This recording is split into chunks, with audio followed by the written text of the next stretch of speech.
When I go to a doctor's visit to have a physical, and this requires a rather intimate visit with the doctor where he checks for hernias. He puts his fingers down under where your testicles would be and has you turn your head and cough, right? We all know that game. And it's just expected that those parts are there, and he goes to make that check and they're not there. That puts me in a position to have to now explain myself because of this whole path I went down, because of what I did to myself and what I did to my body.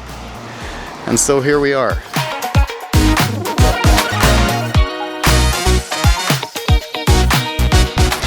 Hi all, just out walking the dog, and this morning I came up with another idea of a video I wanted to make, talking about a lot of the issues that a detrans individual like myself faces every day in life. I've made little shorts about the fact that urinals are no longer a thing for me, but there's a whole slew of issues that someone in my position, having had permanent surgery to my body, that I deal with all the time, every day now. Things that back when I was identifying as a trans woman, I was perfectly willing to take that on, perfectly willing to do that to my body and accept the permanent long-term effects of such a thing, because that's where I was. That was the mentality I had at the time. But anyway, now I'm living as a man in this world and struggling in ways with certain little weird things that you wouldn't think about. And that's what I wanted to talk about today. So first of all, the in-your-face thing is the restroom issue, right? When I was trans, obviously I had to get used to using women's restrooms because that felt normal, that felt right. Because if I was presenting as a female and went into men's restrooms, that looks weird, and then who knows what men in there might be thinking, whatever they're thinking about me, and might want to do me physical harm for how I'm living. And that was a discomfort I'm glad to be rid of. So glad to be rid of. I love that I can go in a men's restroom and feel perfectly fine in there now, and that I don't feel like I should be in the women's restroom. It's because I'm a man. It's what I am. But I find it interesting that every time I go to use a men's restroom at a big event or something, like recently we went to Red Rocks outside of Denver for a concert, and there's a whole line of urinals because men typically just have to go in quickly and take a pee at the urinal and then leave, right? And so there's far fewer stalls. Well, men also have to shit now and then. And so I find it far more difficult to find an open stall than an open urinal. And so when I have to pee, I'm always faced with this issue when I'm at a busy place. There are far fewer stalls than there are urinals, but I happen to be a man that can't use a urinal, so there's that challenge that I run into all the time. This one is interesting too, as far as clothing, underwear goes. I'll be honest that I still wear women's underwear, and I'll tell you why. It's not because I still align with that, it's not because I still want to, but because an interesting thing happens. When you remove your genitalia, it leaves space between your legs, right? Well, men's underwear, boxers, briefs, whatever they are, they're all designed with a space for the bulk of your genitalia. Men's underwear have a pocket, a space. And for someone like myself who is rather sensitive to sensations and things on my body, like certain clothes just don't feel right and things, and having that excessive material in that area of my body and allowing that space, I mean, this is deeply personal stuff. Wearing men's underwear is just very uncomfortable for my body, and for whatever reasons, various reasons. And so I still wear women's underwear because they, you know, if a man with a penis and testicles was to wear women's underwear, their junk would be spilling out to the sides of the underwear. But for me, I don't have that problem. For me, it's far more comfortable to wear underwear that is nice and tight up in place, you know? And so that's one of the little issues that probably a lot of people don't think about, but I have to deal with on a daily basis. Just little discomforts of having such a change done to my body. Oh yeah. When I go to a doctor's visit to have a physical, you know, a part of a physical, I have a commercial driver's license, and in order to maintain my commercial driver's license, I have to have a physical every 2 years, a DMV physical that proves I'm in healthy shape to drive a commercial motor vehicle. And this requires a rather intimate visit with the doctor where he checks for hernias. And the way he does that is he puts his fingers down under where your testicles would be and has you turn your head and cough, right? We all know that game. Well, when I go in for a physical and the doctor goes to reach under my balls and they're not there, it puts me in a very weird, uncomfortable position to have to explain, or I shouldn't have to explain, but it's just a really uncomfortable, weird position to be put in that I find myself having to deal with now. That I went in and had my DMV physical while I was living as a trans woman, and then it made sense when I dropped my pants and he went to check for hernias and there was no penis and testicles there. That made sense. But now that I'm a man and it's just expected that those parts are there, and he goes to make that check and they're not there, that puts me in a position to have to now explain myself because of this whole path I went down, because of what I did to myself and what I did to my body. And so here we are, having to deal with this issue that most people probably aren't even thinking would be an issue. You don't think about these things until it comes up. At the airport, you know those airport scanning machines? Now, we've seen this portrayed on TV shows. There was this TV show for a while called Transparent.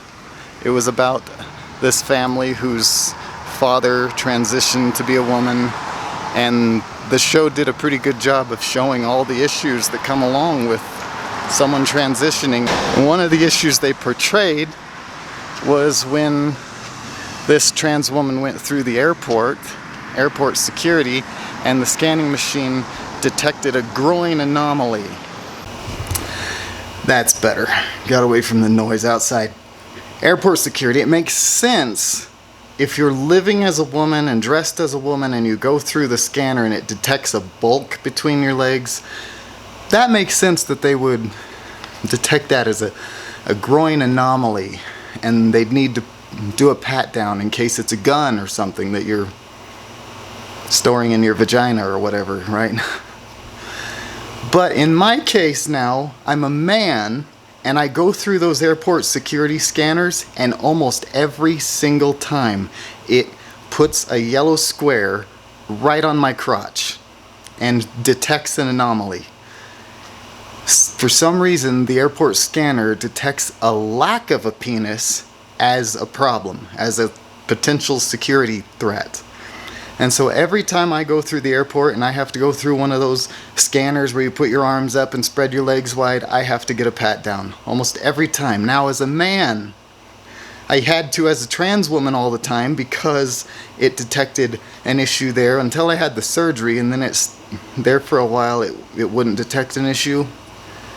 Well, I think that depended on the person running the scanner, whether they pushed male or female. If the person was someone who saw me as a woman and pushed female on the thing, then it wouldn't detect an anomaly. But anyway, now as a man, I experience it far worse than I did even while I was living as a trans woman. When I go through the airport, I have to get pat down almost every single time. And the TSA person, it's always a man because I'm a man, and they try to match gender with gender at the airport to make everybody as comfortable as possible, I guess. But he uses the back of his hands right down that area and pushes up against my groin area, trying to detect what may be there that the machine was sensing. There's nothing to be embarrassed about in that case, but it's just a weird thing that I now have to deal with every freaking time I go through the airport because I did this to my body.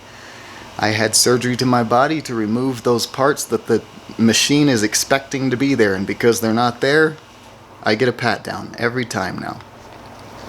It's just really weird. And then yes, trying to explain myself to the TSA person, if usually they don't want explanation. All they're doing is just patting you down and seeing if there's anything that they should be detecting, doing their job. And the machine told them there was a reason to check me, so they do it. If I wasn't married and I was in the dating scene, I'm sure you can only imagine the issues that would bring up. If I dated a girl, we fell in love, and then it came time to have sex,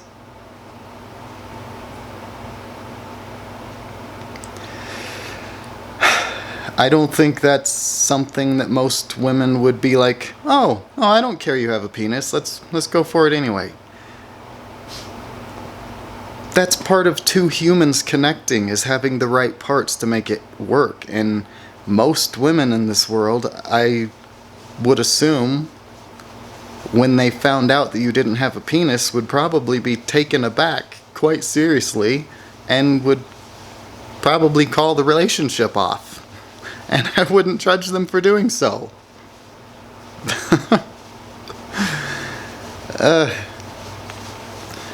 Oh yes. So my wife, daughter, and I go to the YMCA to work out and use the swimming pool now and then. And for whatever reason, at the YMCA, they have only like 2 stalls in the changing room. Everyone else is expected to just change out in the open with everyone else.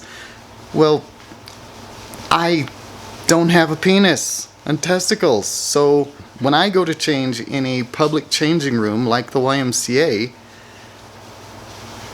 I have to either go find a stall where I can do so in private, or if I can't, I try to turn away from people and stand against the wall so nobody can see a lack of the expected parts between my legs. There's these weird little social things that it is my private body parts that for the most part I live my life out in the world and nobody has any clue that I don't have those parts on my body anymore. But there are these weird little things that I'm encountering here and there, like the airport and changing rooms and things, where it does make things a little awkward. Awkward in ways that a lot of people probably don't even think about because it's not your experience, and here I am experiencing it, so it's right in my face. And as far as the hormones that I have to supplement my body with, my body used to produce testosterone. It used to produce all naturally, it produced it. My body used to naturally produce all of the hormones that I needed. Now, I removed the parts of my body that created the hormones my body desperately needs, and so now every so often I have to go in and be supplemented with testosterone. And it comes with its own set of issues. It would be far better if my body had been allowed to just keep producing its own, and that I never screwed with the natural order of my body, just because of a belief I had in my mind that I was supposed to be a woman. It's nuts. My driver's license and passport. My driver's license I was able to quickly go have changed back to say male, except the funny thing is, when I went into the DMV to have my driver's license changed to say female and get my female picture, they did it no problem. No questions asked. I presented them the letter saying I was female, and they changed it and took my new picture and gave me a driver's license that I was female. When I went back into the DMV to get my driver's license changed from female back to male, however, the lady almost wouldn't do it.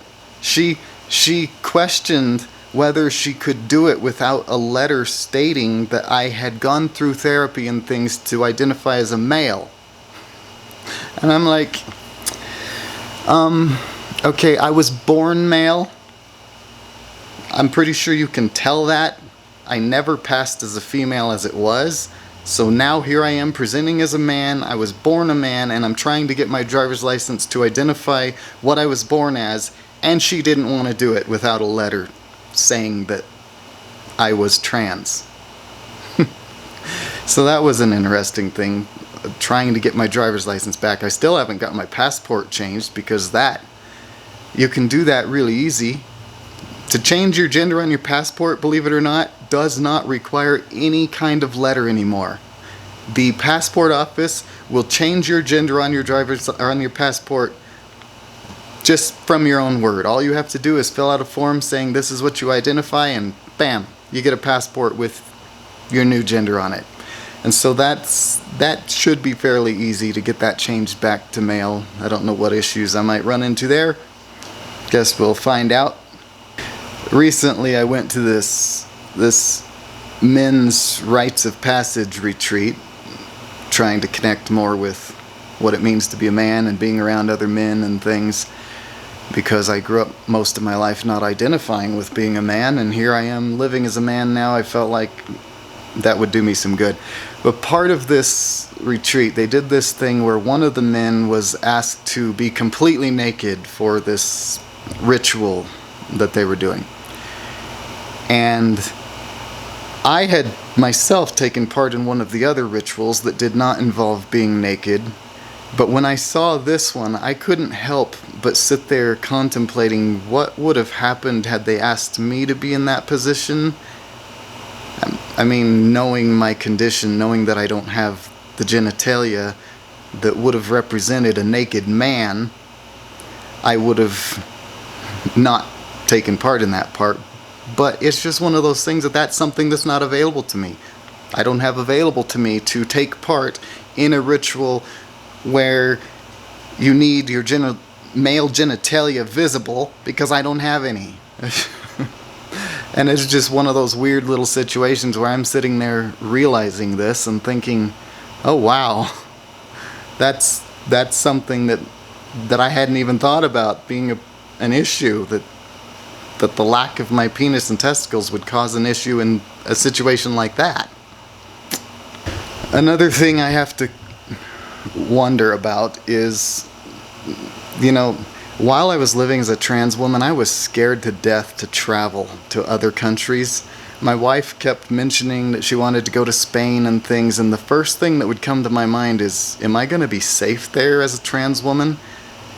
And then little questions come up in my mind, such as, I believe it is in Israel or Jerusalem or something. There's this place where they segregate the men and women. Men can only go on one side and only women can go on the other side. And so while I was living as a trans woman, I had to question, okay, if I was there, what would they see me as? Would they see me as a woman and allow me to go on the side with the women? Or would they say, no, you were clearly biological male, even though you're dressed as a woman, so you go on the side with the men? And these are things that I would have to dwell on in my mind and think about. Well, crap, if we go visit Jerusalem or Israel or wherever that is, am I going to have to... Which side would they expect me to go on? And now as a detransitioner, as a man without a penis and testicles, I have to question also if I was to go there, and I don't know what their cultural norms are, if for all I know, somebody might expect me to show them that I have the parts that match my identity. I don't know. I mean, these are little things that as a detransitioner I think about. That if I was to go there and they were to question whether I was really a man, because I appeared to not have the bulk between my legs that normally a man has, would they want to see? And if when they saw, would they say, oh, you have a vagina, you're a woman, even though you look like a man? So what would happen? There's so many potential dangers in the world based on what I did to myself, and how different people perceive what it is and what it means to not have the genitalia that is expected to have. When a doctor goes to do a physical examination on you, it's just expected that those parts are going to be there. And I had those parts removed from my body because of a temporary belief that I was living with for part of my life that made me think that it was the right thing to do and that I was really supposed to be a woman. And so now, as a detransitioner, these are struggles I have to live with, struggles that I have to think about, things that other people don't even have an issue with. So anyway, I just wanted to make this video talking about these weird little things that, as someone who has detransitioned but had surgery, that I have to deal with on a daily basis. Weird little things, like still wearing women's underwear because they just feel better. When I try to wear men's underwear, there's just too much space in the underwear. They don't feel right. And it's really just weird things that it's kind of similar to someone who lost a leg or lost an arm and now has to live in a different world, where a world that is built around the expectation that you have 2 arms and legs, and then you go to do something that requires the use of your arms and legs, and you find that you're living in a world that has expectations of you to be a fully intact human being. And in my case, I'm not fully intact, but in certain ways that are probably less recognized. And it's just really weird. It's a really weird challenge to live in this world where you're expected to have certain parts as whatever gender you appear, whatever sex you appear to be. So, thank you all for watching and listening to the weirdness that it is of being a detransitioner in a world that has certain expected norms. And if you guys have any other ideas or questions, I'll look forward to answering them the best I can. I love you all. Thanks for watching and subscribing. If you're not subscribed, please do so, because I will continue to make these videos talking about these interesting aspects of what it was like being a trans woman, and now what it's like being a detrans woman. The weirdness that those of us who are living with this now face in the world. Thanks. See you later.